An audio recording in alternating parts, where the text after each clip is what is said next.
December 1941, Rhode Island. A nation at war, a problem no one could solve. 2 million men shipping out to every corner of the globe, and nowhere to sleep. In Alaska, sub-zero wind ripped tents apart. In the Pacific, jungle rain soaked soldiers through their blankets. In North Africa, there was only sand and sun. America didn't have months to build barracks or years to ship lumber. It needed a roof that could fit in a crate, cross an ocean, and rise from bare ground in a single day.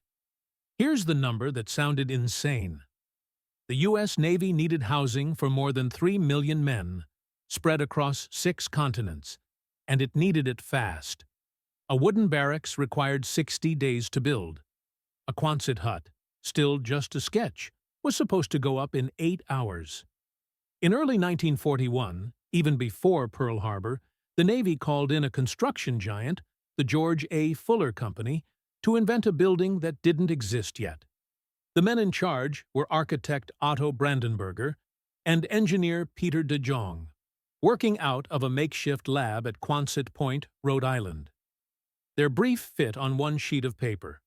The new hut had to be arch-shaped, blast-resistant, and simple enough for 6 men with wrenches to assemble. And they had 60 days to deliver. They started with the British Nyssen hut from World War I, a corrugated half-barrel of steel. But the British model was cramped, heavy, and full of unnecessary parts. The Americans stripped it down to the essentials: steel ribs, 2 inches wide, a skin of corrugated galvanized sheets, plywood ends that could take doors, vents, or windows depending on the climate.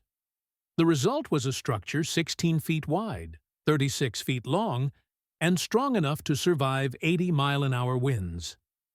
Tests at Davisville proved what no one thought possible. 6 untrained sailors could unpack 12 wooden crates, bolt the ribs together, attach the skin, and raise the frame in less than a day. No cranes, no foundations, just a few planks, a hammer, and sweat. The first hut stood like a silver shell gleaming in the Rhode Island sun. Ugly, but unbreakable. Each one used 3 tons of steel, 1,000 feet of lumber, and 10,000 bolts. By 1945, factories would stamp out over 100,000 of them, enough to build a chain of shelter from Boston to Manila. Hospitals, kitchens, radar stations, chapels, and morgues, all born from one curve of steel. But the math wasn't proven yet. Paper plans and Rhode Island weather weren't the same as war. So in late 1941, the Navy packed the first shipment onto transport ships bound for the Pacific. A few weeks later, Japanese aircraft attacked Pearl Harbor.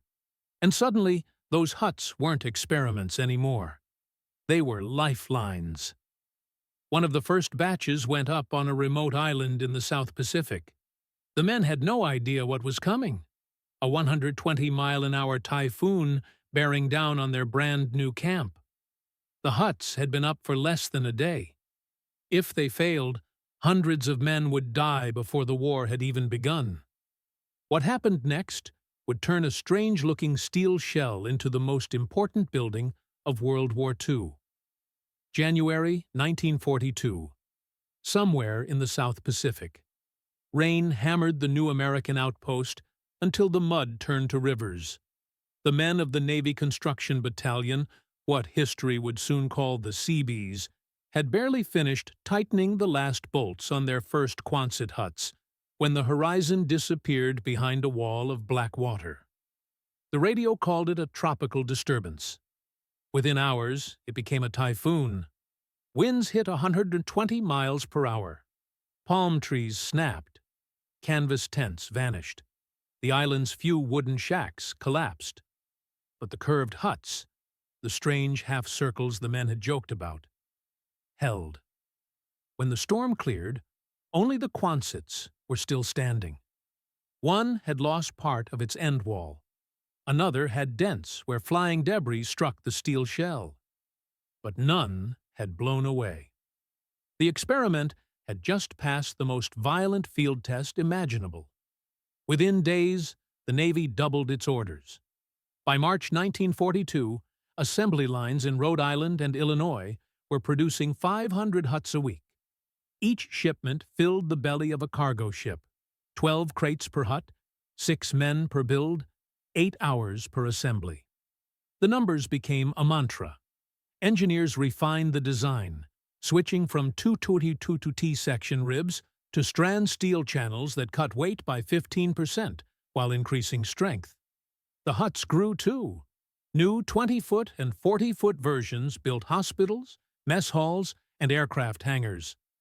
In North Africa, Quonsets appeared at Oran and Algiers, housing 20,000 men within a month of the Allied landings. In Iceland, Marines stacked sod around them for insulation and tied the roofs down with barbed wire. In Alaska's Aleutians, engineers lined them with cork to resist 30-degree cold. Every theater got its own variant, but the core design never changed. A ribbed arch, corrugated skin, and the curve that shed wind, snow, and shrapnel alike. By late 1943, production had passed 70,000 units. That meant roughly 420,000 crates shipped by sea. An entire industrial ecosystem built around one idea: shelter as a weapon. Records from the Navy Bureau of Yards and Docks called it the first architecture of total war. It wasn't about comfort. It was about logistics, speed, and survival. Yet the huts had a human side. Soldiers described the sound of rain drumming on the steel roof as both maddening and comforting. At Guadalcanal, one medic wrote, "The hut sang when the monsoon hit. It was the sound of being alive." But for every success came a new challenge. The same shape that shed rain and wind also trapped heat. In the Pacific, daytime temperatures inside could reach 120 degrees Fahrenheit. Men slept on canvas cots, slick with sweat. The Navy began experimenting with vents, insulation panels, and even reflective paint. The Quonset was evolving faster than any other military structure in history, an entire branch of field engineering born in 18 months. But as the huts spread from the equator to the Arctic, another question emerged. Could a temporary shell become something more? Because by 1944, the war was changing. The huts weren't just protecting soldiers anymore. They were becoming factories, hospitals, and classrooms. And what happened when peace returned would surprise everyone, from the admirals who ordered them to the civilians who would one day call them home. Summer 1945. The war was ending, but the huts weren't.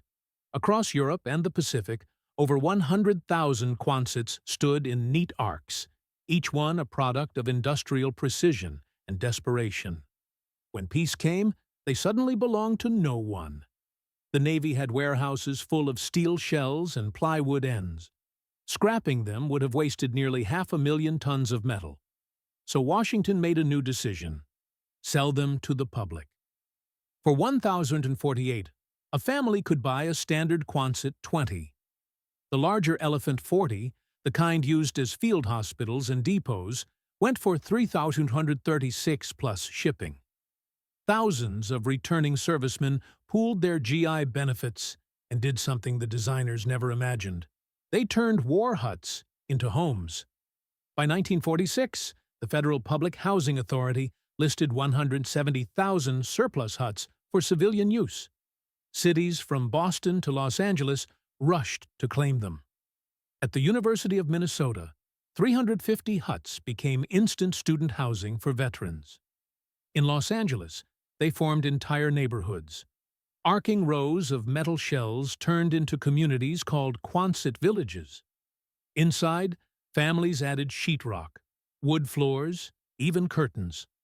The same curved ceiling that once echoed with artillery now reflected laughter, radios, and the cry of babies born into peace.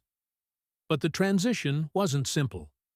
In summer, the steel roofs turned rooms into ovens. In winter, frost formed on the inside walls. Engineers repainted the shells with aluminum coating to reflect sunlight, added ventilation dormers, and lined interiors with masonite insulation. One survey in 1948 found that properly insulated huts used 40% less fuel than wood houses of similar size. What began as emergency architecture was becoming an experiment in efficiency. The shape itself carried symbolic power. That perfect curve, 10-foot radius, 180-degree arc, spoke of motion and resilience. Architects of the post-war boom borrowed its form for diners, gas stations, even churches. The Quonset aesthetic became shorthand for modernity: light, portable, American. By 1950, the huts were scattered across over 70 countries, serving as schools in the Philippines, radio outposts in Greenland, and aid stations from Burma to Berlin. Records from the Army Corps of Engineers later estimated that by the end of the 1940s, more than 2 million people had lived, worked, or studied inside a Quonset. No other building design in history had traveled so far, so fast, or survived so many climates. Yet by the 1960s, most were fading, rusting on forgotten airfields or tucked behind post-war suburbs. Still, a surprising number endured. Some became workshops, others warehouses or roadside diners. And in small towns, veterans kept them standing out of pride more than utility.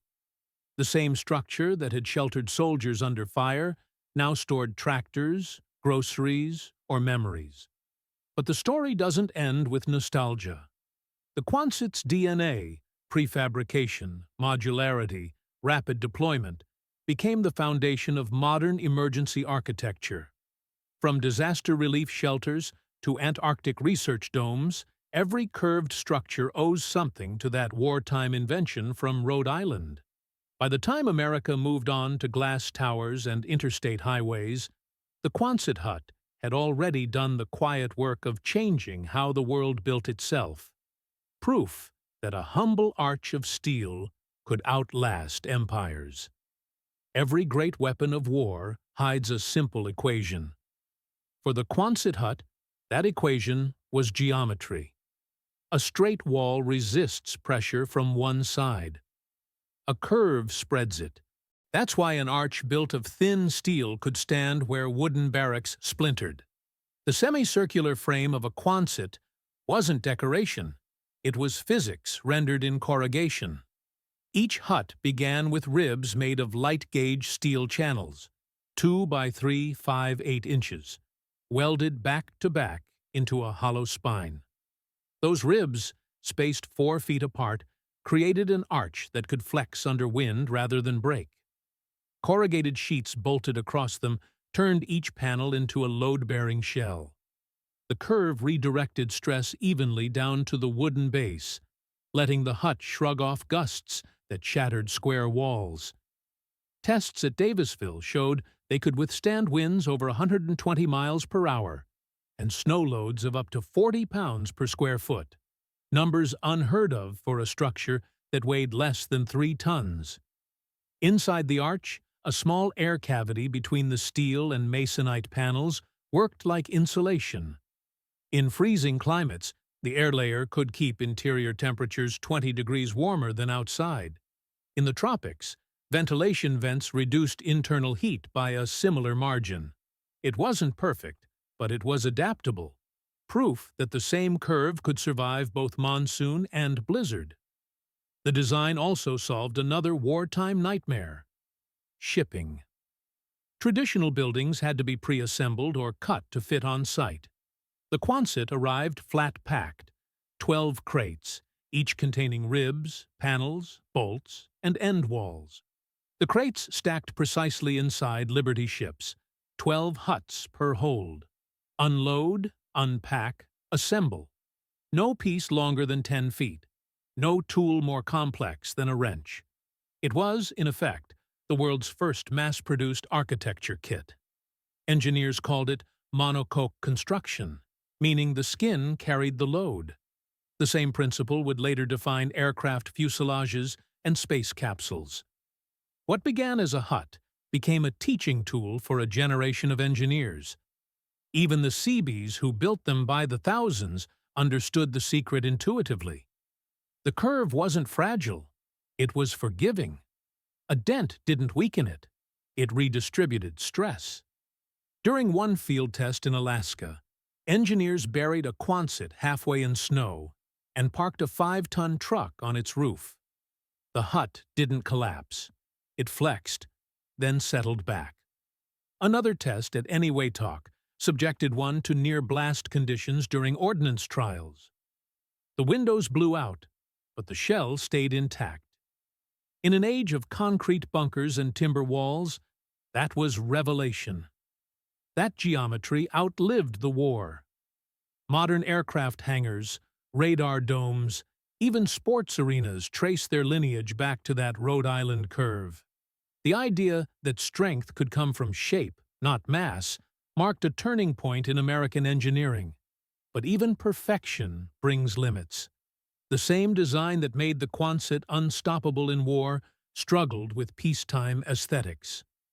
As post-war America chased beauty and comfort, the steel arch that once meant survival began to look outdated. Too plain, too industrial. And yet, every few decades, when crisis strikes, when a hurricane flattens a coast or a war displaces millions, engineers return to that same design. The arch of 1941 keeps coming back, quietly proving that a perfect curve never really goes out of service. By the 1950s, the huts that had followed soldiers across the world were following them home. Across the American landscape, thousands stood behind gas stations, on factory lots, and at the edges of towns, remnants of a war fought with steel and ingenuity. Many had been turned into workshops or garages, some into diners with neon signs curved to match the roofline. The Quonset hut had outlived its orders. Architects began to notice. What the military had seen as temporary, designers saw as revolutionary. The hut's modular steel ribs could be scaled to any size. Its skin could be replaced with glass or aluminum panels. In 1954, an architect in California built an entire shopping pavilion from surplus Quonset parts. 30 identical arches connected end to end, forming a single vaulted hall. It cost 40% less than conventional construction and could be assembled in weeks. Then came a new wave of necessity. Natural disasters struck faster than nations could rebuild. In 1960, when an earthquake flattened towns in Chile, American aid ships carried hundreds of Quonset kits, each crate still marked with wartime stencils. Within days, shelters stood where homes had been rubble. A decade later, during floods in Bangladesh, relief crews revived the same blueprints, adapting the design with lighter aluminum ribs. The same geometry that had once resisted Japanese typhoons now protected families from monsoon rains. Engineers studied why it worked so well. The curved shell required 30% less material than a rectangular building of equal volume. It could be anchored on concrete, wood, or straight onto packed earth. And because the ribs were identical, any damaged section could be replaced without dismantling the rest. Modularity, once a military convenience, became a humanitarian advantage. By the 1970s, universities and architects were reimagining the hut. Students in Oregon converted surplus Quonsets into solar labs. In Japan, designers studying lightweight structures cited its influence on the evolution of the geodesic dome. The link was direct. Buckminster Fuller's domes and NASA's early lunar habitat concepts borrowed from the same principle: a continuous curved skin distributing stress evenly across every point. The war's simplest shelter had quietly laid the foundation for space-age design. Even today, more than 30,000 original huts still stand in the United States, some rusting, some restored, all testaments to a form that refused to vanish. Farmers still store grain in them across the Midwest. In Hawaii, World War II huts house surf shops and cafes. In Alaska, they serve as hangars for bush planes. The same dimensions built for speed and survival became symbols of endurance. A century after its creation, the Quonset hut remains an engineer's shorthand for reliability. No corners to catch the wind, no weak points to fail. Its descendants rise after hurricanes, earthquakes, and wars, proving the same truth that Rhode Island engineers discovered in 1941: when design obeys necessity, beauty follows naturally. But the story has one more turn. The hut didn't just reshape battlefields or construction, it reshaped an idea that America's strength could be built not on monuments of stone, but on structures of steel and purpose. In 1941, the Quonset hut was just a sketch on a Navy drafting table. 12 ribs, a few bolts, and a promise. 4 years later, it had become a global phenomenon. Over 100,000 huts, assembled in jungles, deserts, and tundra. More than 500,000 tons of corrugated steel rolled from American mills. And behind everyone stood an idea larger than the metal itself: that problems, no matter how vast, could be solved by design and determination. At the height of production, one hut left the factory every 10 minutes. That rhythm wasn't just industrial, it was national. Steel workers in Pittsburgh, welders in Rhode Island, dockhands in San Francisco, all part of a silent network that turned blueprints into survival. Each crate stamped U.S. Navy property carried not only bolts and panels, but a kind of confidence that the right shape, built fast enough, could change the outcome of a war. For the soldiers who slept inside, the hut wasn't a symbol, it was home. It kept malaria out and kept hope in. It turned battlefields into small towns, complete with kitchens, chapels, and radio rooms. A 1944 Navy report called it the only building that could follow the front. That line, simple as it sounds, captured an entire philosophy: mobility as strength, improvisation as doctrine. After the war, that same spirit spread into civilian life. Prefabrication became the language of modern America. Assembly lines turning out not just weapons, but houses, cars, and cities. The Quonset had proven that architecture could be industrialized without losing humanity. It was efficiency made human-sized. The curve itself became part of the American visual landscape, showing up in drive-in theaters, airport hangars, even roadside motels. The aesthetic of function turned into a symbol of trustworthiness. Strong, unpretentious, built to last. By the mid-1950s, architects from Japan to Sweden were studying it, tracing the arc that started in Rhode Island and ended in the vocabulary of modern design. Yet for all its impact, the hut's greatest legacy may be moral rather than material. It embodied a kind of humility. Beauty discovered through necessity. Elegance born from pressure. It proved that greatness doesn't always arrive in marble columns or glass towers. Sometimes it's corrugated, riveted, and built by men who don't have time to fail. More than 80 years later, when engineers design shelters for earthquakes, hurricanes, or refugee camps, they still return to the same principles: lightweight, modular, curved for strength. In every emergency structure, there's a ghost of that 1941 arch whispering through the blueprint. The Quonset hut began as a wartime emergency and ended as an enduring idea that innovation isn't about comfort, it's about courage. A small group of architects and engineers faced an impossible problem and built an answer that outlived them all. And somewhere, on a wind-beaten airfield or a quiet farm road, one of those silver shells still stands, rusted, dented, unbowed. A reminder that even the simplest curve can hold up the weight of history. By the 1970s, the Quonset hut had become more than a relic. It was a blueprint for how the world could build fast, cheap, and strong. Its curved silhouette began appearing far from battlefields. In Africa, aid agencies repurposed old U.S. stockpiles into clinics and schools. In the Middle East, oil companies erected thousands as desert outposts. On remote Pacific islands, missionaries turned them into chapels. The same design that once followed armies was now following trade, relief, and science. Everywhere the huts went, they adapted. In India, engineers replaced steel ribs with bamboo to cut costs. In Norway, the curve was thickened with insulation and snow guards to survive Arctic storms. On the equator, aluminum panels replaced iron to resist corrosion. The genius of the form lay in its elasticity, simple enough to be reinvented endlessly, yet unmistakable in outline.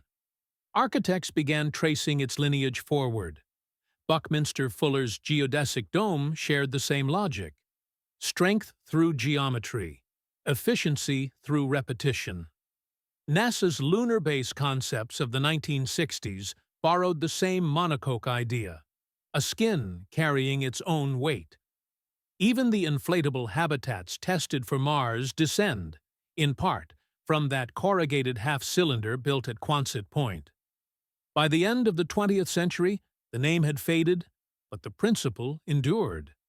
Emergency shelters built for Rwanda in 1994 used identical assembly steps: 6 people, hand tools, 8 hours. Modular housing in post-tsunami Japan used arched aluminum panels patterned after the 1941 original. The Quonset's quiet inheritance reached into every corner of disaster relief. Its visual language also lingered. The curve became shorthand for reliability, seen in aircraft hangars, greenhouses, and storage barns from Australia to Iceland. At one point, a single manufacturer in Ontario produced 12,000 modern Quonset-style structures per year, their design almost unchanged from the Navy's original T-rib version. Simplicity, it turned out, never went obsolete. But the revival wasn't just practical. It was philosophical. In an age of fragility, when buildings cracked under earthquakes and hurricanes, the Quonset reminded engineers that resilience could be beautiful. Its form rejected excess. Every line had purpose. Every bolt mattered. Today, the same geometry is being reimagined through carbon fiber, 3D printing, and aerospace alloys. Engineers testing inflatable lunar habitats still cite the 1941 hut as the first scalable field architecture. 8 decades later, its DNA has reached the edge of space. What began as an answer to rain, wind, and mud evolved into a universal symbol of survival through design. A century ago, America built 100,000 of them to fight a world war. Now the same curve guards refugee camps, research stations, and orbital dreams. And yet, in their silence, the surviving huts still tell the same story. That when human beings are pressed against the impossible, the simplest line, a single, perfect arch, can hold back chaos. Beneath every arch was a story. In the Pacific, a Navy corpsman named James Keating remembered hearing rain on the roof at Guadalcanal, like 1,000 drums, steady as heartbeats. That sound meant survival. The roof was holding. At night, men taped photos of wives and children to the steel curve above their cots. The metal sweated in the tropical heat, drops falling like slow rain onto letters from home. In Europe, airmen lived in huts painted olive drab and streaked with mud. Records from the 401st Bombardment Group describe evenings when crews gathered around potbelly stoves, smoke thick as fog, poker games lasting until the next mission call. The Quonset was no fortress, yet it created a kind of defiance. Each hut was a pocket of order amid chaos, a small dry circle carved out of war. On the Aleutian Islands, soldiers slept wrapped in parkas, inside insulated huts buried half in snow. One diary entry from 1943 reads simply, "The wind hasn't won yet." At temperatures below 20 degree meters, those curved shells were the difference between frostbite and life. After the war, their echoes shifted. In Michigan, a young couple moved into a converted Quonset in 1947, a leftover naval storehouse turned home. They lined the walls with cedar, painted the ceiling sky blue, and planted flowers outside the steel doorway. Decades later, their grandson still kept the building standing, calling it the family arch. Students remembered them too. In post-war universities, Quonset huts became lecture halls and dormitories. At UCLA, one physics class met in a former field hospital. Professors joked that when it rained, they had to raise their voices to compete with the noise. Still, the students called it the Tin Cathedral. They learned the laws of flight and energy beneath the same shape that had carried them through the war. In the American South, veterans built churches out of surplus huts, plain, metallic sanctuaries with hymnals stacked where ammunition once lay. One congregation in Alabama still meets inside theirs. The paint faded, but the arch untouched since 1948. They call it God's Hangar. Each story, from battlefield to backyard, turns the Quonset from an object into a witness. It saw fear, faith, exhaustion, love, all contained by that simple curve. For many, it was the first roof they could truly call their own. And now, when the last of those wartime huts rust quietly behind fields or airstrips, the human traces remain. A carved name in the steel, a newspaper from 1943 tucked behind insulation, a single dent where shrapnel struck and failed to pierce. History often measures greatness in monuments, yet sometimes greatness hides in the spaces that kept people alive long enough to build those monuments. The Quonset hut didn't just protect bodies, it preserved memories. Within its ark lived the sound of rain, the smell of oil and coffee, and the steady rhythm of survival. It was, in every sense, the heartbeat of a generation under steel. By the 1980s, most Quonset huts had vanished from the official maps. Urban growth pushed them off city lots, and new zoning laws called them temporary structures. The phrase felt wrong. Many had already stood for 40 years, longer than the brick buildings that replaced them. Yet, piece by piece, they disappeared. Some were dismantled for scrap during the steel shortages of the 1970s. Others simply rusted into the soil they once protected. Still, thousands survived. In Alaska, more than 200 Quonsets from World War II still line the old bases at Idak and Kodiak. In California, historians cataloged over 300 in Los Angeles County alone, relics of airfields and naval yards. Across the Midwest, farmers refused to tear them down, saying no new building stayed as dry. The corrugated ribs that once faced artillery now held up against snowdrifts and prairie wind. By the early 2000s, preservationists began to see what time had left. The Los Angeles Office of Historic Resources listed the Quonset Hut, 1941 to 1965, as a defining theme of 20th century engineering. The Smithsonian documented surviving examples from Rhode Island to Hawaii, each telling a slightly different version of the same story. Speed, survival, and endurance through design. Some were restored with original strand steel ribs, their silver skins polished like aircraft fuselages. Others remained untouched, paint flaking, bolts rusted, but structure intact. One historian called them America's portable cathedrals. The phrase fit. Inside those arcs, the light always fell the same way, soft, curved, and directional, like sunlight through a lens. Even when abandoned, the spaces felt deliberate, as if waiting for purpose to return. In Rhode Island, a few of the first huts still stand near Quonset Point, where it all began. They've been repainted navy gray, preserved as part of the Seaby Museum and Memorial Park. Visitors walk through the same arches built in 1941 and find themselves tracing the welds, still visible beneath decades of paint.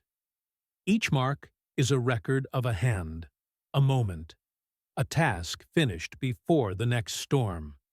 Elsewhere, artists reclaimed them as studios, their curved ceilings amplifying sound and light. A photographer in Texas described the echo inside his restored Quonset as the sound of a heartbeat in a shell. Farmers converted others into breweries, galleries, and rehearsal halls, proof that the form still breathed usefulness long after its war ended. The last generation who built them are mostly gone now, but their work remains visible from the air, silver half-moons scattered across continents, each one still performing its single, perfect function: to endure. And that endurance tells a quiet truth.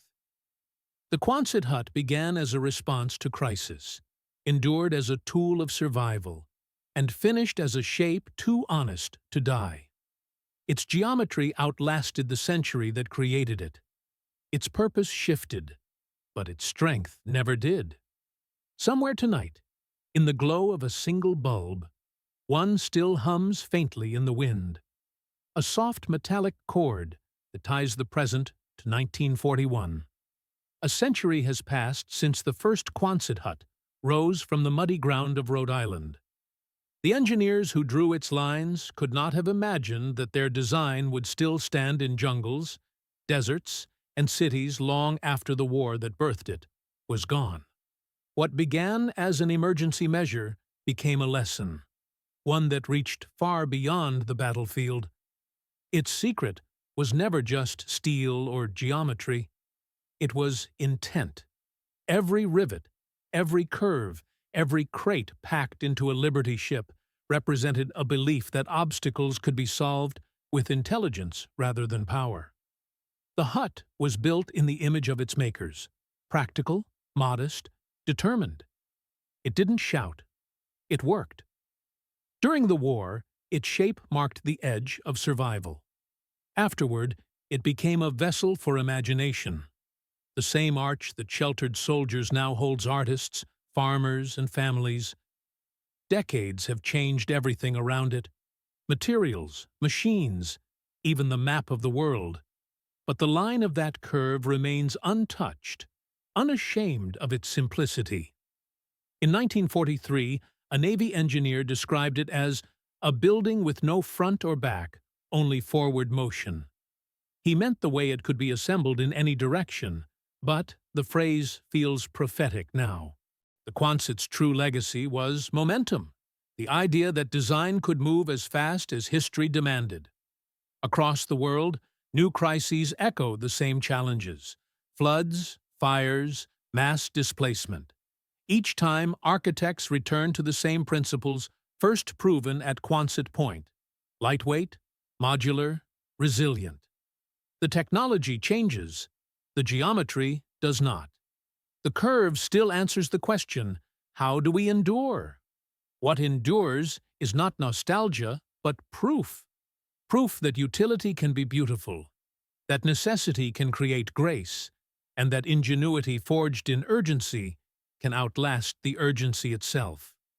The huts have become fossils of human adaptation, monuments not of victory, but of survival. If you walk into one today, anywhere in the world, you can still hear its history. The echo of hammers in 1941, the rain of the Pacific, the laughter of families who rebuilt their lives beneath that arch. The sound is faint, but it's there. The Quonset Hut was never meant to be immortal. Yet it remains, rusted and resolute, carrying the memory of the moment when humanity faced its limits and built a shape that refused to collapse. It stands as America's quietest triumph: steel bent into faith, geometry turned into endurance, and a single curved roof that outlived the war it was born to fight.